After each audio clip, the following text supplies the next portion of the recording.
Wait, hold up. stuff. Fantano's calling. Do you fuck with Fantano? Do you know him? Yeah. I've been texting him back and forth this whole time. Hold on. He's calling me right now. Hold on 1 second. Fantano, I'm live with FD Signifier right now. If you want to get on a Discord call with us.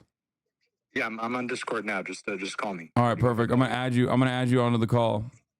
Okay, sounds good. All right.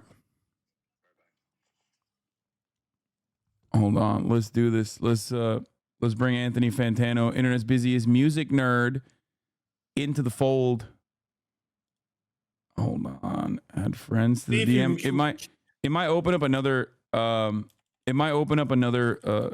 like chat for you on your end, just so you know. Here. Oh yeah, it did. Okay. Hello? Hello? Okay, hello. Hello. Hey, how's it going? Hello. Fantano, do you know how to mirror your camera? Know how to mirror my camera? Like, or you just like virtual camera on OBS, then we can see you as well on stream? I don't think I know how to do that off the top of my head. Okay, never mind. Wait, what are you calling in from your phone? No, I'm on my desktop. Oh, okay. It sounds like your voice is not coming from your microphone, but something else, like your audio source. Okay, no. I don't have the virtual camera installed. Hold on a second. I can try to. It's just on OBS. It says start virtual camera, stop virtual camera. That's it. But if not, if you have a different, the camera source is not that big of a deal. It's fine. No, I understand. Hold on 1 second. I just clicked on it here and it said I didn't have it installed because I didn't set it up beforehand. Oh, it's all good. That's all. All right. What's going on, Anthony? Here we go. Hold on. Everything's going good. Let me just try to get He's too busy being a music nerd to not know any of the tech stuff. That's what's going on. I'm never on Discord. I'm never on fucking Discord. I'm doing other shit. Voice and video. Here we go. Oh yeah. All right. Here we go. Why does your screen keep making the jack? Am I hearing a jackass noise? Is that? There's background audio coming from something. I don't know what it is. He's like listening to something. Hello, do you hear me good now? Oh yes, perfect. There you go. Yeah. There we go. Perfect. See, I'm not that much of a fucking boomer. Yeah, okay. Perfect. Hold on 1 more second. I think I can finagle another thing here. I'm gonna pull. Oh, it's his sub alerts. I think that's what it is that we're hearing. We were hearing earlier, but we're not anymore. My sub alerts are going crazy right now. Someone said 3 unks on a. You might be a little low. 3 unks on a call. FD, you want to know something devastating? I play basketball all the time in the public course. My favorite thing to do. And the other day, I was playing basketball. There's this kid. He's like 13, I think, right? And he's playing with his dad. And I'm looking at him, and I'm like, okay, that's like, that's the whole ass father, 13-year-old. Like I'm sizing him up as like the unk on the court. We're the same age. And that's when it fucking hit me. I am literally unk status now when I play basketball. Like my whole life, I was usually playing against like older dudes. You know what I mean? And now I'm officially, older dude. I am the older dude. I'm 32. Oh yeah. Like unk status starts at 30. Yeah. What the fuck are you, Anthony? Holy shit. What is going on? That looks scary. I swear I dressed for his funeral. That looks scary as hell, dude. I played the funeral march and then I did an intro and I did a little bit of a eulogy for the boy, and then we played the track, we ran it back, and then I played it a little bit again, gave some thoughts, and now we're here. Yeah. I think one of the. And I'm not putting this on you, Anthony, because I know you're better than me, but I'm an OG Drake hater. I'm the anti-academics. I'm an actual academic. Yeah, no, you've definitely been hating him longer than me. Yes, and I hit my power for a while because I didn't like the idea of being known as a Drake hater. I had other shit to say and do, but like it's clearly my moment at the moment. Yeah, it's your time I'm, to shine. I might as well let it be free. I might as well let it go. You know, I feel like, I mean, I'm sure you've like, and you know, no disrespect to the guy. I love this man with all my heart, but I just find it very funny that you know, in the wider world of YouTube music commentary, when we needed him most, Mike Seatown decided to retire from Dead End Hip Hop. Like, you know, he's an OG Drake hater too, you know, not entirely. He sort of gets, you know, I think he got him kind of early on. But No, I did too. I was just saying, like, So Far Gone era, on into you know, now that was probably it for me. I didn't like the first record too tough. Take Care is like, I understand that to be an amazing R&B, hip hop like moment.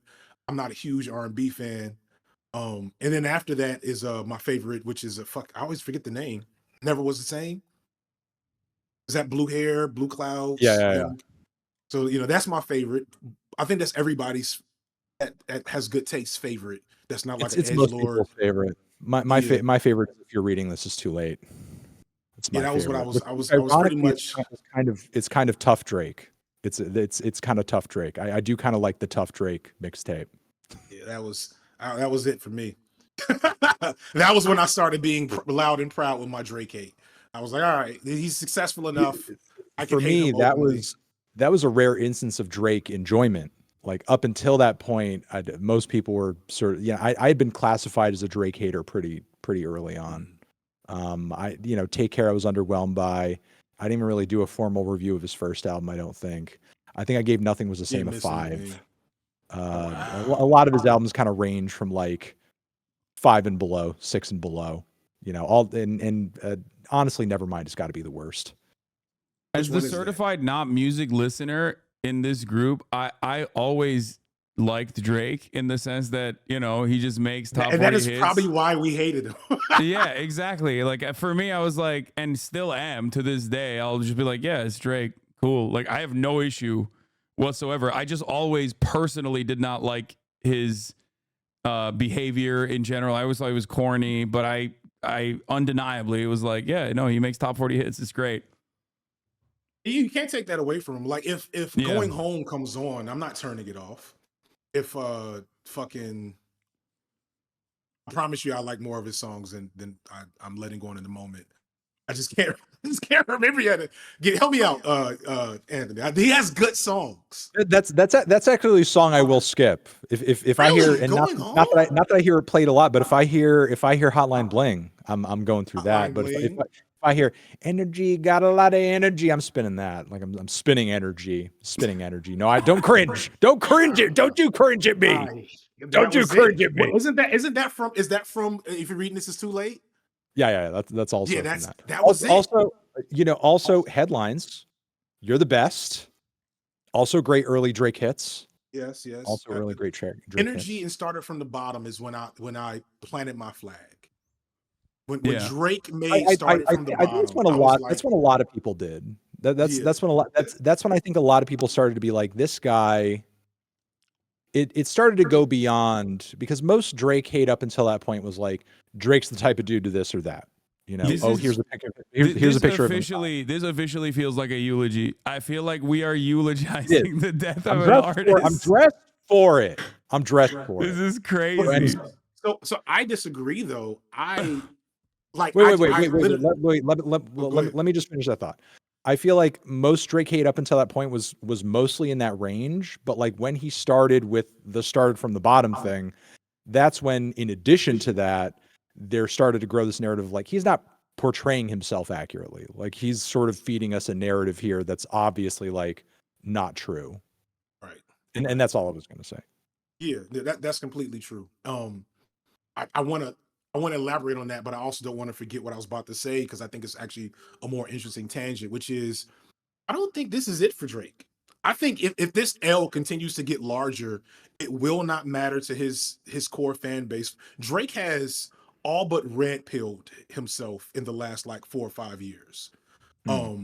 Like he is one step away from that, in my opinion. And that type of fan base is immune to taking L's.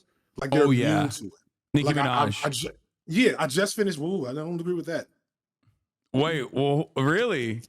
No. I'm just not doing that publicly. Sorry. Okay, my bad.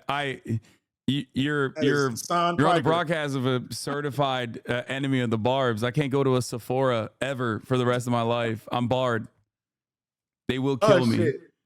Like before I got on, like I'm walking in the house and like I'm just scrolling Twitter to see what people are saying because I didn't get a chance to hear it immediately because I was fucking eating. I was like, it was a dinner date night, and like Fantano texts me. I'm like, I'm eating.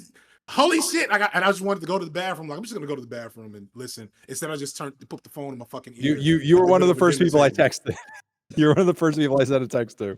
And so, but I watched Academics, and Academics is not listening to the song, not reacting to the song. He's strategizing for Drake with this Yes. chat. He's literally strategizing like, what could Drake do? What's fun? Do you remember this? Do you remember? And I don't know how long you've like been aware of and have been watching Academics. I am very new to Academics. Thank God. Me and him, have had exchanges over the years, and one thing that I used to remember about him is very early on, like he was a Drake fan, and very loudly and proudly a Drake fan, which I didn't think anything of. Like if he likes the guy's music, he likes the guy's music. It's probably endearing at the time. Well, the thing is, like, there was a period of time, and I don't know when things shifted, where Drake actually like really kind of kept him at a distance. And if he turned up in like his comments on live or whatever, he'd like chide him a little bit and just kind of be like, what the fuck is he doing? Like, get out of here. So, like, go away. But then there became this point where he like openly embraced him, and he sort of like become his little messenger boy, and is like, oh, tell everyone I'm dropping. Get people hyped up. Make sure people are excited for this or that. And it's like, I wonder when that kind of shifted, when Drake realized like, I need to sort of like get, these terminally online streamer guys who are basically going to be loyal to me for clout reasons. I need to just basically embrace them and kind of like, use them as kind of a pipeline for positive sentiment toward me.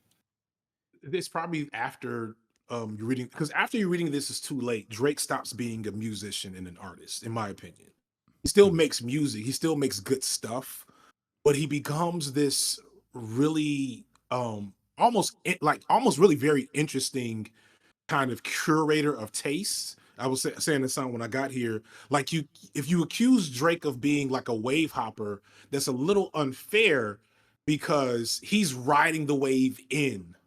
Like somehow he knows City Girls are about to blow up. Somehow he knows the Migos are about to blow up. Somehow he knows UK drill is about to blow up. You know what I'm saying? Like he just is there for it. And then once it happens, he's already there. It happened with him, And so like, I think because that starts, that starts kind of at the same time as like of the very weird culture wars era of the internet and alt-right and shit is probably where, and then like this exploitative shit that Academics did in Chicago.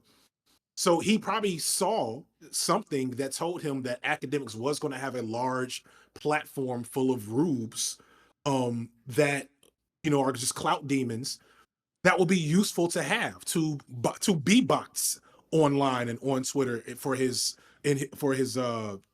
whatever narrative he wants to spin, to constantly give him the benefit of the doubt and to shout down like obvious L's and to say the guy you argue with last night, I think I saw, I can't remember his name. Los Pollos. Yes. Oh my God. Oh yeah. I didn't watch Mr. Drake and Drive himself. Yeah. I've literally not been able to get through like more than 5 minutes of any of those videos. Yeah, he's a special guy. Take it. But yeah, so I think that's when the shift happens, when Drake realized there was value to extract. Which is why I'm still like, I'm kind of counting Drake out now. I had it in my mind until last night that Drake was going to win this in the court of public opinion. I didn't know how. I didn't think it would be like a valid win, but I had no doubt in my mind that the court of public opinion would view Drake as the winner just because that's just how these things work. And that's how good Drake is at manufacturing cultural narratives. Now, I don't see how it could be the opposite. It couldn't be the opposite, I should say. Yeah. The timing, in my opinion, the delivery mechanism, the fact that he called his shot ahead of time with not one but two diss tracks, and then basically even the expansion of the Maybach gloves all the way to the original like photo, which I feel like is going to expand even further. I don't know what the hell else is going to happen in the album cover. Like the next disc is going to have an even larger cover, I feel like, and then it's going to be, I don't know what the fuck they're going to show, but all of that is very calculated. And he even said that Drake was very predictable ahead of time. So, I mean, it makes you wonder ruthless. How long. I did a community post and I was like, I kind of can't look at Kendrick the same anymore because this is like anime level villain diabolicalness in terms of like, how long has he had this shit on Drake? He didn't get those. He didn't take that picture in the last 2 weeks. It had the Drake writers. Like he could. Yeah. It had the Drake writers literally doing Drake-anon. Like they're doing their own version of QAnon, but for Drake, like, oh, there's actually a secret bait, actually.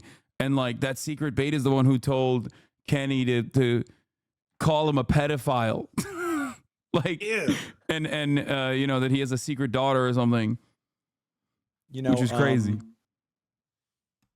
I'm going to, you know, play a little devil's advocate with the point that you were making earlier in terms of like whether or not Drake is done as a result of all of this. And I feel like Kendrick isn't just attacking him, especially on this new track, in a way that just kind of affects him personally. As he's been going deeper into this, he's been sort of like expanding his focus and sort of making this not just about how Drake is a morally reprehensible person in his own mind. Like he's been using this material to warn people to stay away from him, either because he's just a bad look, he's a danger to minors, or because he's a culture vulture. And I feel like he really kind of rode on that point harder on this track than he has on anyone so far. And I think the reason for that is because this is the catchiest of all the tracks so far. He wants people to be dancing and repeating this track over and over and over and getting that message buried into their heads on this track. And look, I mean, I'll forever never be surprised when it comes to the internet, especially Drake fans. The internet's collective ability to remember shit. Like, you know, shit will happen and then all of a sudden it's in the fucking memory hole and nobody remembers. But Kendrick was mentioning artists by name, one after another, that he personally sees like that Drake got sauce from. You know, and the next artist, be it one of those he mentioned, or especially if it's one from Atlanta, or another one in the future that decides to do the same thing that actually needs the approval of the hip hop community in the way that Drake doesn't. Right. In the way that Drake doesn't, because Drake can do whatever he wants without needing to appeal to the hip hop community necessarily.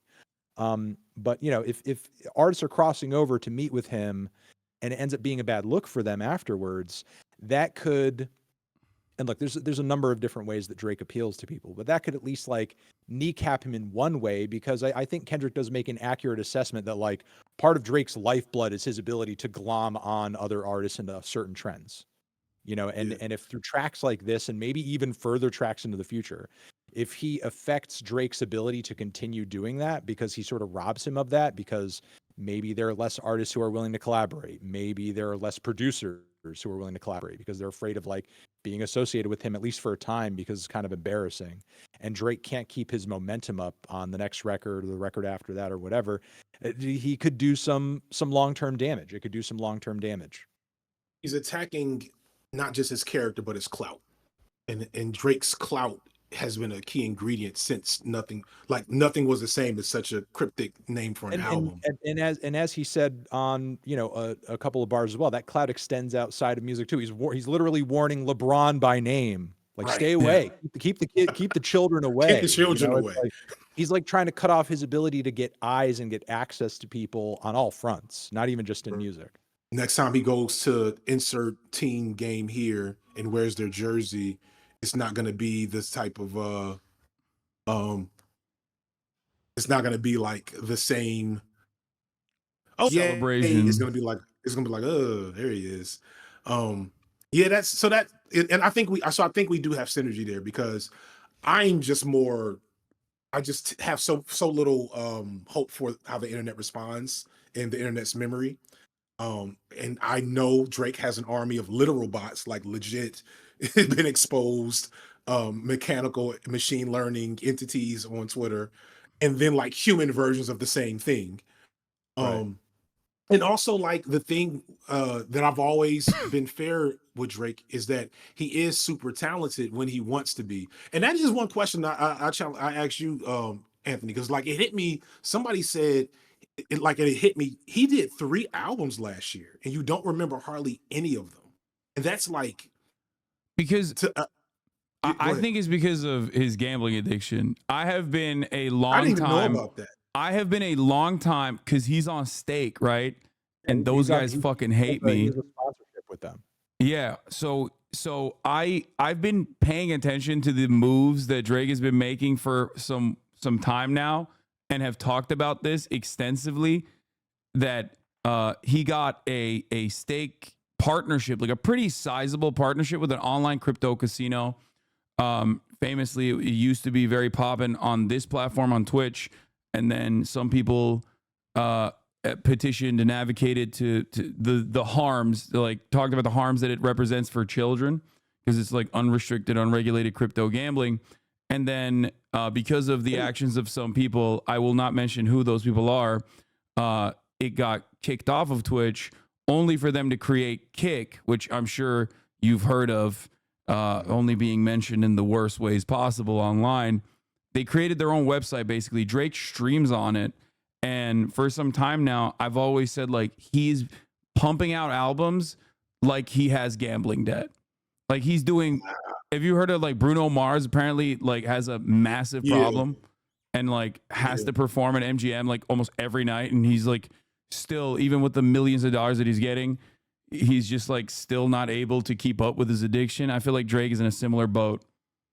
I would add to that, and again, I can't speak to any gambling Drake is doing, but like, I mean, I see a bit of a broader, just music-based trend here as well, because the shots that him and Kendrick were kind of throwing at each other back and forth caused me to go back and look at like some of the public postings that there have been for Drake's album deals and his most recent ones, and the way that they're set up with like we're talking like multi-$100 million guarantees for like a certain number of albums, like guaranteed. Like just incentive wise, there's no real like what I want to say would be like a quality barrier or an expectation of reaching a certain level of quality or accessibility in order to get that money when you hand in the record. Like that's set up in such a way where you can hand in fucking anything. You can hand in a playlist, and you Right. get that money. You could hand in a fucking album where you're doing nothing but like just vocally riffing with auto-tune over dance beats for 10, 12, 13 tracks and not even bother to write fucking lyrics for the record, and you get that money. Like that's not set up for artistic quality. That's just basically a money printing machine. You hand in a shit mediocre album and you get the cash. Like that's going to create a wildly inconsistent discography where you're not really putting in the effort behind a record that you might if you knew like, man, this album's going to make or break me. Like the amount of money he's going to make off those albums. He's going to give us a dark fantasy now. Right.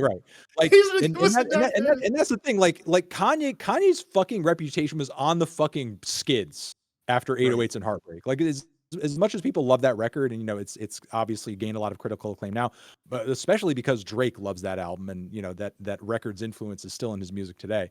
Like Kanye was on the fucking skids after that record. Like he had a make or break moment, and that album came out of him as a result. And Drake is just at this point where he's just too big to fail. And again, the record company is just printing him money every single time he hands in a project, regardless of quality. And yeah, it's like maybe if that combines with some kind of gambling issue and he needs the money sooner rather than later, he's going to just hand in whatever, So yeah, I think when you actually look at the guy's deal, and a lot of artists' deals are kind of set up this way these days, especially if labels think that they can kind of like pull a lot of money out of their pocket long term. However, a lot of these deals, these multi-record deals,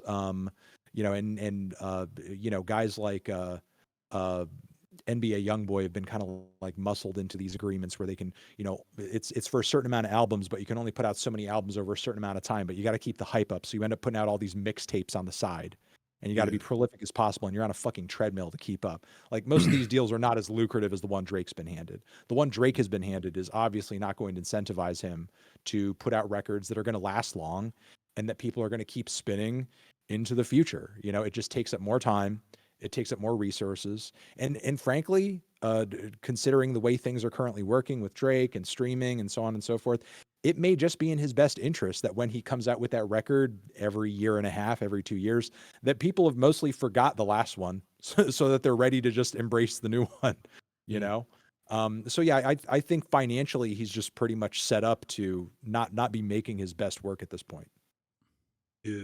It's almost like when you think about the way we think about Drake's albums, I don't think I wouldn't look them up. So the last 4 albums, we got Scorpion in 2018, Certified Lover Boy, Honestly Nevermind, For All the Dogs, and in between that, you got I think at least one Future collaborative album and a 21 Savage got joint. The 21 Savage collab.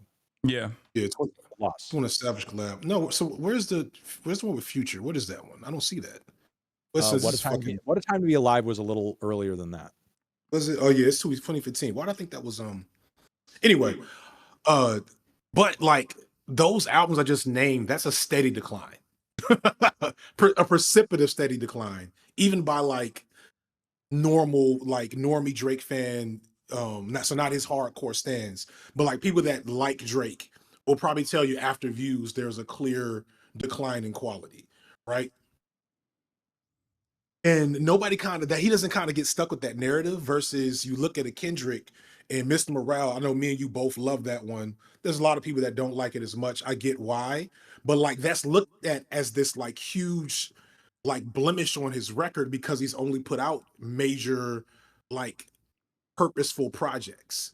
Yeah, at least up until now, because I can't wait to see what happens next. A mid album from Kendrick or an album that Kendrick drops that not everybody is behind seems like a little almost like a bigger L than it actually is, because you're so used to the high quality level that he drops every time. And I agree with you. I think Mr. Morale is great. I just don't think the way that record is set up, it's obviously not made to appeal super wide commercially in the way that Damn was. And Damn is far from my favorite Kendrick project. It might actually be my least favorite, but that's just my personal preference. Yeah. I still recognize that album serves a certain purpose in his catalog, and it functions, obviously it's one of his most major commercial successes for a reason. Yeah. I love Damn. I don't know if it makes sense for me to say I have a least favorite Kendrick album outside of Section 80, which is that's he even calls it himself a mixtape. Thank you, Sean the Black, for the raid. Hope you had a good stream, brother. Fucking come on, it's getting late. I'm about to get off with it, you guys, because I'm at the point where I can't remember shit. Untitled Unmastered. Yeah. No, I love that one too. But it's funny what you say about Section 80, because when a lot of people were talking about whether or not Kendrick is as good a rapper as Drake, when that came out and this whole debate sort of erupted, I was like, did people not remember XXL Freshman Cypher Kendrick? Do people not remember Rigor Mortis Kendrick? Yeah. He was coming out of the gate rapping he's on fucking fire. It was life or death. Yeah, I think that's an interesting to switch out from clowning Drake for a second and eulogizing him. This is a interesting moment for Kendrick. Because nobody's ever done anything like this. And I thought that this is a possible outcome. I guess I'd maybe underplayed it because I wouldn't have this is what I would have wanted. Maybe not as much last night's project song. I don't know if I really wanted that, but him kind of really dominating Drake and doing it through the traditional planes of hip hop and hip hop value systems and standards. But if you go back to Kendrick, I remember that XXL freestyle. And I didn't know who he was. I don't remember who else is on that with him, but I remember it getting to him. Who else was on it with him? Kendrick. I don't know if I remember all of them. Kendrick, fucking Yellow Wolf. Yellow Wolf was on there. Fucking Lil B. Oh, Lil B was wow. on there, and you know what was actually kind of legendary about that freestyle is Lil B actually kind of tried to the point where there was even a shot of there's a classic shot of Kendrick in that cipher where even he's like I've you could tell he heard Lil B before, and when he actually started fucking spitting, he was like kind of surprised that like Lil B was like holding his own in the cipher. It's a hilarious fucking clip. But it's so clear from that cipher, and this is a theme throughout Kendrick's career, that he wanted to make sure there was no question he was better than everybody else there. Like Right. he wanted it to be blatantly obvious that no one else was competing with him in this rap thing when he got his turn on the cipher. And I remember thinking that. I was like, this dude's way better than any motherfucker I've ever heard on these ciphers. And then, you know, he starts his career with a bang, then another bang. And then you Sci-Hi the Prince was on that too. Shout out to him. Oh wow, yeah.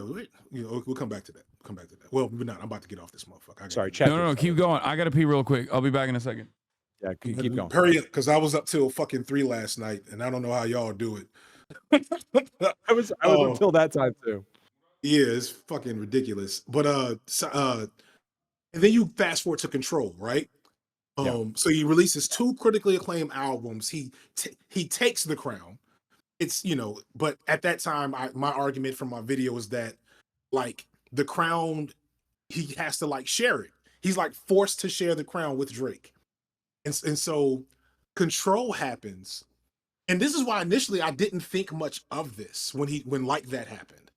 I was like, this was cute, but he's done this before. He wants people to know he's the best. He wants to remind people. He pops up every 6 months on a Baby Keem song or a Taylor Swift song, you know. And like, yeah, that's Kendrick in a nutshell. And so like when he did that on Control, and like it's not a diss track, it was a challenge that people like came like, you know, it's like, okay, you got a couple, I think you got Big Crit, Lupe, probably some other people who I can't remember. Those are my favorite artists from the He mentioned Mac Miller in there too. I think he mentioned ASAP as well. Yeah, but I think Crit, did Mac Miller respond? Big Sean gets mentioned too. Yeah, and so like that is, but I bring Control up because Control is like the same ethos. I don't want anybody to when I'm done being in the spotlight. Kendrick Lamar says, when I'm done being in the spotlight, I don't want there to be any debate on who was the top rapper of my era. Right. And up until last night, he had not really accomplished that. He accomplished that within the realm of like the culture. Nobody that's a true you go on care. I don't want to say true hip hop fan because I don't really believe in that term, but like nobody who is in any way connected to a tastemaker or a student or a deep in the culture of hip hop would ever put Drake over Kendrick. But as a whole, this is debatable because Drake is a bigger star and has been a bigger star. So this Machiavellian ruse that he did on Like That has brought us to this moment where he has been able to, as you just pointed out, in numerous ways. That's another thing. We have we have Like That, which is a banger. We get to Euphoria, which is Kendrick in his truest Kendrick bag. Multiple beat switches, 7 different flows, 5 different voices. We get 616, which is another version of Kendrick's bag. Then we get him showing why he's the best writer in the history of hip hop, where he gives us this like horrifying, haunting song that made everybody like the fucking montages of everybody reacting to hearing that song are gonna be with us forever. They're gonna be with us forever. And then he wake up. Then tonight he gives us a club banger. So it's like, no, do not mistake me for anyone else when I'm done, when I'm gone. That is what this is about from a Kendrick perspective. I fucking love it. It makes me happy. And yeah, I mean, in that respect, in that sense, like Drake, you know, while obviously Kendrick has personal issues with him, simultaneously, and this is sort of like, you know, I think also pretty sad and unfortunate for him. He's almost just kind of filling a void and just serving a purpose. Like there's a possibility that Kendrick would have acted this way regardless of who that #1 commercial crossover guy was, and was just like, I'm going to basically, build a blueprint. I'm going to build a bomb to destroy this guy to prove that I'm actually #1, regardless of what the numbers say, Yeah. And it just so happened to be Aubrey Drake Graham.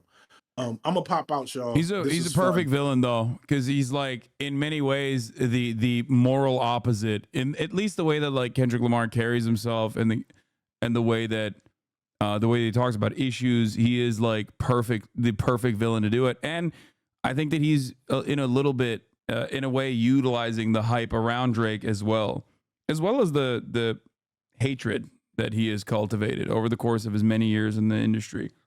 He's sending a message to the part of hip hop that Drake brought with him. You know what I'm saying? Like that. It's. I don't even know if it's a middle finger as much as it is a, like, we're setting a new standard. Feel free to like get engaged with it, or like, we don't care. Your opinions are no longer valid. You all had a lot of sway for the last 15 years in what hip hop was and meant. And that time is up as I parade the carcass of your avatar across the internet with five plus 5 more songs of Drake hate. Right. This is the new Kendrick album. It's 15 songs of why Drake sucks. I'm out of here, guys. All right, thank you, FD, so much for coming on. FD Signifier, everybody in the chat. We'll spam his link. Yeah. All right, perfect.